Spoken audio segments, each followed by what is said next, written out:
Hi friends, ಇವಾಗ ರಜಾ ದಿನಗಳು ಸ್ಟಾರ್ಟ್ ಆಗಿದೆ.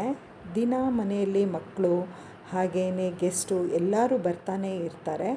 ಬೆಳಗ್ಗೆ ಮಧ್ಯಾಹ್ನ ಸಂಜೆ ಅಂತ ಏನಾದರೂ ಒಂದು ತಿಂಡಿ ಮಾಡಲೇಬೇಕು. ಅದೇ ರೀತಿಯಾಗಿ ಏನು ಮಾಡೋದಪ್ಪ ಅಂತ ಯೋಚನೆ ಮಾಡುವಾಗ ಕೆಲವೊಂದು ಸಲ ಪರೋಟ ಮಾಡಬೇಕು ಅನಿಸುತ್ತೆ. ಅದರಲ್ಲೂ ಪರೋಟ ಅಲ್ಲಿ ತುಂಬ ವೆರೈಟೀಸ್ ಆಫ್ ಪರೋಟ ಬರುತ್ತೆ.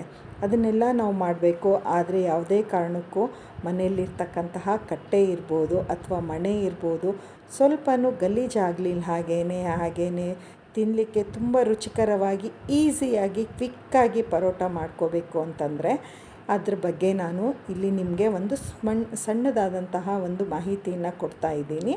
ತುಂಬ ಈಸಿಯಾಗಿ ಕ್ವಿಕ್ಕಾಗಿ ಫಾಸ್ಟಾಗಿ ಯಾವ ರೀತಿ ನಾವು ಪರೋಟ ರೆಡಿ ಮಾಡ್ಕೋಬಹುದು ಅಂತಂದು ನೀವು ಇದ್ರ ಬಗ್ಗೆ ಹೆಚ್ಚಿನ ಮಾಹಿತಿ ಬೇಕು ಅಂತಂದರೆ ನನ್ನ ಯೂಟ್ಯೂಬ್ ಚಾನಲಲ್ಲಿ ನೀವು ನೋಡ್ಕೋಬಹುದು. ಅದರ ಲಿಂಕು ಕೂಡ ನಾನು ಕೊಟ್ಟಿರ್ತೀನಿ.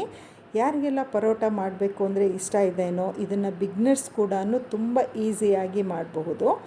ನೋಡಿ ಒಂದು ಸಲ ರೆಸಿಪಿನ, ಹಾಗೆಯೇ ನಿಮ್ಮ ಮನೆಯಲ್ಲೂ ಮಾಡಿಕೊಂಡು ಎಂಜಾಯ್ ಮಾಡಿ. ನಾನು ಇವತ್ತು ಮಾಡಿದ್ದೀನಿ. ತುಂಬ ಅಂದರೆ ತುಂಬ ಚೆನ್ನಾಗಾಗಿದೆ ಫ್ರೆಂಡ್ಸ್.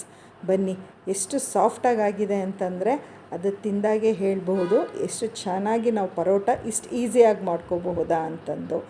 ಓಕೆ, ಬಾಯ್.